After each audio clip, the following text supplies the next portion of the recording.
Hey guys, how's it going? So today I want to show you how I made this really cool chessboard box. Now, I started off in SketchUp like usual, and I started by building the top of the chessboard, and this would be the gameplay area. There's a few things I didn't know when I first really got this idea of how I wanted to do this. And one of the things was that the size of the pieces you are playing with determine the size of the squares of the chessboard.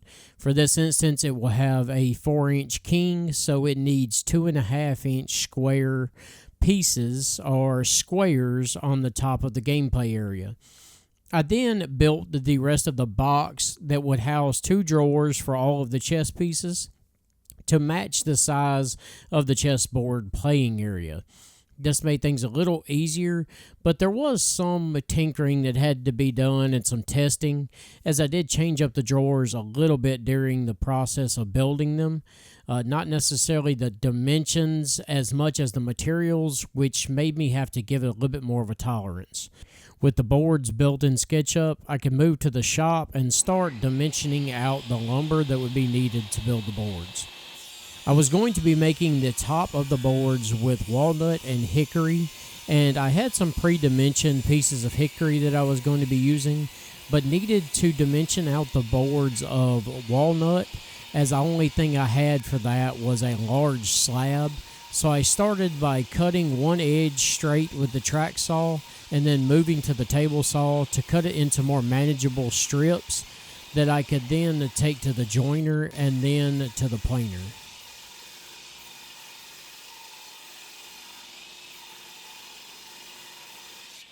I was not cutting these boards down to their final width just yet. I was leaving a little bit of excess material. This would allow me to make sure to get them dimensioned down and remove any defects that I needed to change, and still leave myself enough material to work with to make the veneer for the top of the board.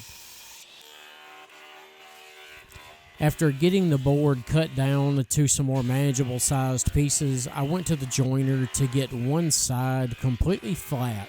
This would allow me to go to the bandsaw here shortly and cut the boards pretty much in half, allowing me to get 2 usable pieces out of each one of these smaller boards. After the jointer, I took the pieces to the planer, and this was pretty much to remove some surface defects, as there was a little bit of checking and some cracks on the top, but I was able to plane down past them and still have enough material to take the board to the bandsaw and split them down the middle, allowing me to get 2 boards out of each one of these that could be used to glue up for the veneer on the top. I then moved back to the table saw and started cutting the strips that would get glued together. Now, all of these should be the same width, except for the 2 outer boards. Now, I made the mistake of not doing this, but had to do some correction. So if you do this on your own, make sure the 2 outside boards of each one of these is a little bit larger. That way, after the glue up and once you cut them again and re-glue up your checkered pattern, you can control the exact finishing size of the strips that you get. I used some tight bond to glue these together, and also used a piece of angle iron on the top of these. The idea with this was to try to keep the panel as flat as I could. This is not going to be a finished panel once the glue up is done, but I didn't want to have to remove too much material, as these were going to get turned into 1/8-inch thick veneers, and I wanted to keep as much as possible to get as many veneers as possible from each panel. This would allow me to get more total veneers out of the same amount of material, as if I had a big bow, I would have to plane down the bowed section until the entire panel is flat, and could possibly cost me a lot of material to fix that.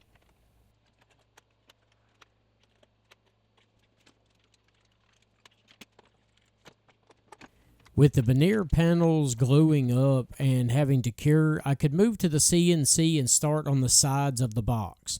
Now, as you'll see here, I'm cutting out a bunch of different sides, and this is mainly just because I will be making multiples of these boxes, and there's no need of just cutting one out of this panel and wasting the rest of the material or having issues lining things back up. So I went ahead and cut all that I could out of this one panel. And one thing people have asked is how, when you're cutting out pieces on the CNC, are they held in place? And this is how. These small tabs that you put in during the V-Carve process and cut with a chisel, and after they're cut, the material comes free extremely easily, and then you just clean them up with a chisel and a sanding block before moving on to the next process. Next, I was going to be adding a V-Carve Inlay to the sides of the box. Now, this is going to be a company logo for the people that order the box, and this is done in V-Carve using a V-bit. In this instance, this is a 60-degree V-bit. And the process starts in V-Carve where you program in the logo or design you would like, and the computer decides how to cut it to keep crisp corners. Now, this is a set depth, as you don't want the V-Carve bit to go all the way through or be too wide. So a set depth is set for this pocket that is cut for the V-Carve Inlay, and in the video you'll see that it's running at normal speed. I want you to see that this is a quick process, and I even had the machine turned to 40% of its normal feed rate just to give an extremely clean cut. Once the pocket is cut, you cut the mirrored inverse image of the logo or design you're cutting into the desired contrasting material, and this becomes your plug. This is the actual piece that goes into the pocket of the inlay, and when this piece fits into the inlay pocket, it should be pretty tight. There shouldn't be much room for wiggling around, but there is a small tolerance to allow for glue to sit and properly hold on both pieces. After everything is done and you have test fit your pieces to make sure that they properly align and fit with each other, just add a little bit of glue, in this instance some Titebond, and spread the glue around to where it's covering all of the pieces inside the pocket. And then you can clean it up a little bit also to make sure there's not too much squeeze out, and then simply lay in the plug into the pocket. Really, you can't mess this up. There's only one orientation these can go in, and once they're installed, you clamp these into place and allow the glue to cure.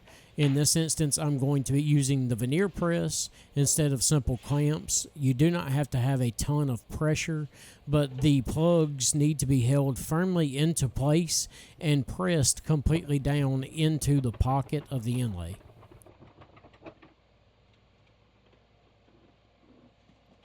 Once the plugs have been glued into place, you then cut away the extra material with the bandsaw. In this case, this was a bit of a special or unique situation, as I had to make sure not to damage the veneers of this walnut plywood, as it's a very thin walnut veneer on the top of the plywood sheet, and once it's damaged, it's completely useless. I have to throw it away and start again. So I took the bandsaw and cut away the majority of the plug, making sure not to get near the side of the board or the veneer, and used a hand plane and cabinet scraper to smooth out the hardwood center of the inlay until I was able to take a sander and finish off everything and get it nice and smooth. I then repeated this exact same process on the other side.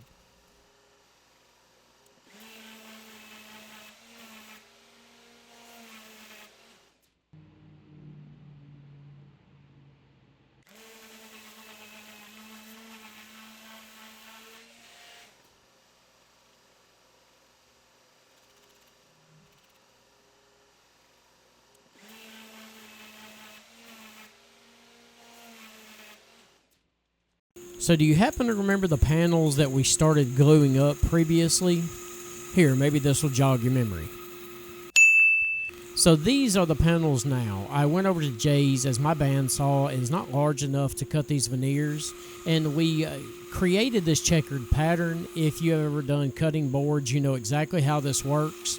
You cross-cut those striped panels that we made before and simply flip each one of the stripes that you cut 180 degrees on itself, and this creates this checkered pattern. We then re-glued the boards up and then started cutting the veneers that would become the top of the playing area of the chessboard. These are about 1/8 of an inch thick, and as you can see, they are a pretty tall panel, and simply my bandsaw is just not large enough or accurate enough to make this cut. So Jay was gracious enough to help me out and give me a hand cutting these veneers. We then took each one of the veneers and ran them through his drum sander just to guarantee a uniform thickness, and this worked really, really well.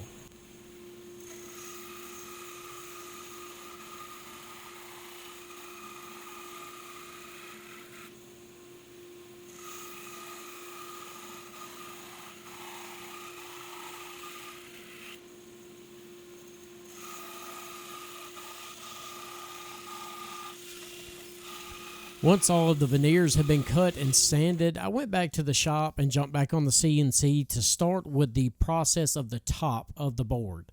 Now this would become the gameplay area of the board. I decided to use the CNC and route out a perfect square the size of the gameplay area of the board of the veneers that we had just cut. And I cut this at about 1/10 of an inch thick. So this is a very shallow pocket, but would give me a very distinct lip around the exact center and exactly square to the sides of the top of the board that I can lay in the veneers. And this would also help line the veneers up, and once pressed into place, help tighten everything up as far as the center of the veneers, as the pressure from the veneer press would press into the edges of this pocket and then press the veneers together harder in the center, sealing the seam even better if there was a gap at all. Along with the top of the board, I went ahead and let the CNC cut out the bottom of the board as well, just to make sure that these were perfectly uniform in size. This is a very repeatable and accurate process. That's why I did that instead of using the table saw. I then began the process of gluing down the veneers. Now, like I said, this pocket made aligning the veneers extremely easy, and I used this glue roller from Rockler and coated the bottom side of the veneer as well as a portion of the pocket with wood glue, and then taped the veneer down into place, ensuring that it was tightly formed to the bottom and perfectly aligned all the way around that small pocket that had been cut. And once the tape was applied, I also laid down some wax paper on top of the veneer before putting it into the veneer press and laying an extra scrap flat board on top of this. This would just ensure that this board could not stick to the top of the gameplay area if there was any glue squeeze out. And also, it made sure that there was a flat glue area against the top gameplay area for a secure glue up, and made sure the veneer press applied even pressure all the way across the top. Once I let the veneer set and completely cure, I started with gluing up the box. So to do this, I started by installing the center support and divider, and then installing the bottom of the box. I did this on my work table with a scrap piece that was cut to the proper size on the bottom, and using masking tape to hold the sides up, allowing me to easily lay out my clamps and glue the pieces into place without them moving around on me too much. Once it was completely clamped up on the bottom, I flipped over the box and then installed the top. Now, when installing the top of a chessboard, the player's side of the board that is facing the players has to have a dark square on the bottom left. I kept this in mind when gluing the board up and made sure all the corners were good and tight before moving to the CNC and starting to cut out the dividers that would go inside the drawers. Now, I had previously cut out the drawer sides. They are very similar to the sides of the box, so I didn't really show much of that process, but the dividers are really interesting as they are designed to slide on top of each other and interlock. And then that made using the CNC much faster than using a table saw. After getting the dividers cut, I started to assemble the drawers. Now this is the bottom of the drawer here, and I am applying some spray adhesive before laying this down onto the back of some beautiful black velvet. I wanted the inside of the drawers of this box to come out looking almost like a jewelry box. I wanted to be very soft and very kind of luscious looking, kind of like a high-end jewelry box would, as these would be housing some very nice custom-made pieces for the chessboard boxes. Once the material had been glued into place, I used some upholstery scissors to trim away the excess material and then started wrapping the rest of the box for the drawers. Now, I was going to be wrapping the sides as well as all of the dividers, and honestly, this is a ton of work. This is not the easiest process. You have to stretch the fabric over the wood and ensure that there's no wrinkles or strange spots, and make sure to keep the fabric perfectly clean on the top, or it will get adhesive on it and ruin the piece of fabric. That being said, the extra work is completely worth it in the end, as it gives this box and these drawers a really high-end look and feel.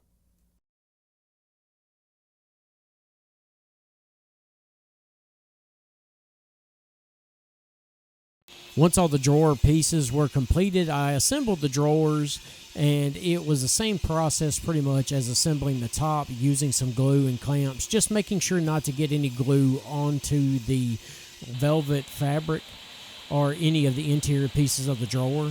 I then moved on to making the trim. Now this was going to be handmade trim from solid walnut, and I started by cutting the pieces to the size that I would need for the outside of the trim, so the proper width and height of the trim, before using a dado blade to cut out the center and give the sides of the trim the proper width. Now, one thing to keep in mind when you're doing trim like this is you need the trim to be all uniform.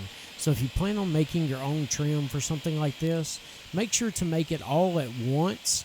That way your blade and your table saw and your fence is all set to the same settings for each cut, and this will allow you to get a perfectly uniform piece of trim for each side.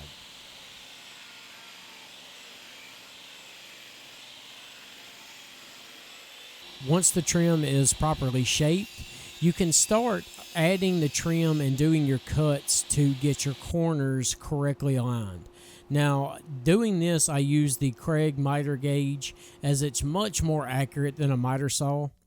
And honestly, this is kind of a process of elimination and trial and error, as you try a piece, cut the next piece, and if you need to tighten pieces up, take a very small cut each time on the table saw before moving on to the next piece.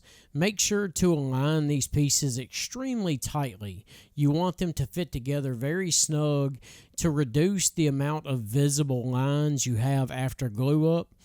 And again, this is just a process you really need to just take your time on and test fit, cut, and repeat until you get the trim fitting perfectly all the way around. I then repeated this process on the bottom of the box. Now, another thing you will see me do is test fitting the drawer. This is to ensure that the trim is properly fit and does not bind on the drawer as the drawer slides in and out. I'll also be adding some more trim pieces vertically on the corners, and this is exact same process as how I'm doing here, but they are cut flush instead of at a 45-degree angle. To install the trim, I then applied a little bit of wood glue and then lined up the corners and taped the trim pieces into place, and did this process on all four sides before then using masking tape along the side edge of the trim to tightly pull the corners together, making sure to close up the glue lines completely and that there was no squeeze out on the side of the box.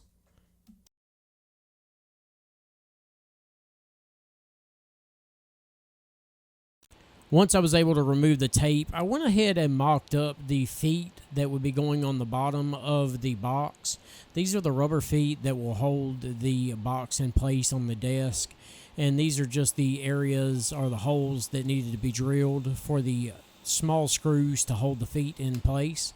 I did this before finishing and mocked these up just to make sure of their fitment and also where they're located on the box, as well as I did not want any finished areas of the box to be turned down onto pads or to the table while doing this process. So mocking these up allows me to finish the box later on and then easily add these back to the bottom of the box without flipping the box over. Next, I wanted to round out the corners on all of the trim of the box. Now, the very corners that are vertical would be rounded out on the router table, and the corners of the side of the trim that are vertical would be rounded off using the DA or hand sanding. But I wanted a nice smooth radius to the top, so I used a roundover bit and the DeWalt trim router. This thing worked perfectly. I was a little nervous in the beginning, as if anything went wrong, there's really no way to repair that piece of trim, but it worked perfectly and gave a very nice soft radius to the top edge of the trim.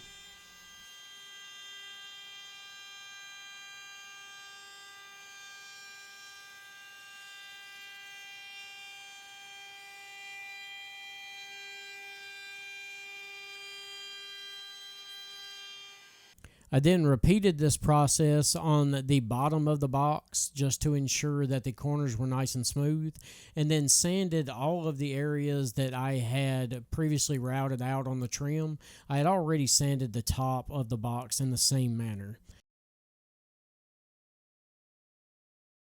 Starting in with the finishing process, I started by sanding the doors of the drawers and getting them to a nice smooth surface with 320 grit, and then covered the fabric with paper and masking tape to ensure no shellac could get onto the fabric, as this would cause a strange residue on that velvet type fabric, and then used a sanding block and hand sanded the entire box with 320 grit before cleaning it off with compressed air and then moving on to the finish process. For the finishing process, I was using spray shellac and started with the bottom, as I didn't necessarily need to coat the entire bottom, mainly the trim edges. This would allow me to flip the box over and set the box onto some Rockler bench cookies and raise the box off the bench just a tad bit while spraying the rest of the finish. Now, one thing I will say is the colors of this walnut and hickory came alive with this shellac. I could not believe how beautiful the colors really turned out to be, as I knew they would look good together, but it kind of blew my mind how much the grain popped with this spray shellac while going across the top of the playing area of the board, and it was something that just surprised me, and this never fails to be my favorite part of any project. I love seeing the colors come to life, because then you get your first real look at how the project is going to look when it's completely finished. Another thing I do want to say is, if you're spraying shellac like this, make sure you have some kind of air ventilation going, and make sure to wear a face mask while spraying it, and this will help to keep the fumes that you're breathing down. I do have an air cleaner cart going in the shop during this, and it helps to keep the fumes down and away from my face. After each coat, I came back and sanded the box with some 320 grit sandpaper before applying another coat, and did a total of 6 coats. Man, I cannot believe how great this box came out. At least in my opinion, I love it. I could not believe that this went from a SketchUp idea to what was sitting on my workbench at this time. So with that being said, guys, don't be afraid to try something new and try new processes. Just test them out and work towards your goal, and you'll get there. It took me a bunch of tries to get a few things on this exactly worked out and get the process nailed down, but I am so happy with how it came out. So guys, I hope you have enjoyed this video, and if you have, make sure you hit that subscribe button and that notification bell so you can keep up to date with all the videos I'm releasing. I will be starting to release more and more content here very soon. Also, follow me on Instagram at jpaynewoodworking, and you'll get to see more videos and pictures of processes and projects I have coming up. And also check out jpaynewoodworking.com to keep up with detailed articles of things I have going on, as well as much, much more. So guys, I really appreciate it, and thank you for watching. I hope you've enjoyed it as much as I have, and I'll see you guys on the next one.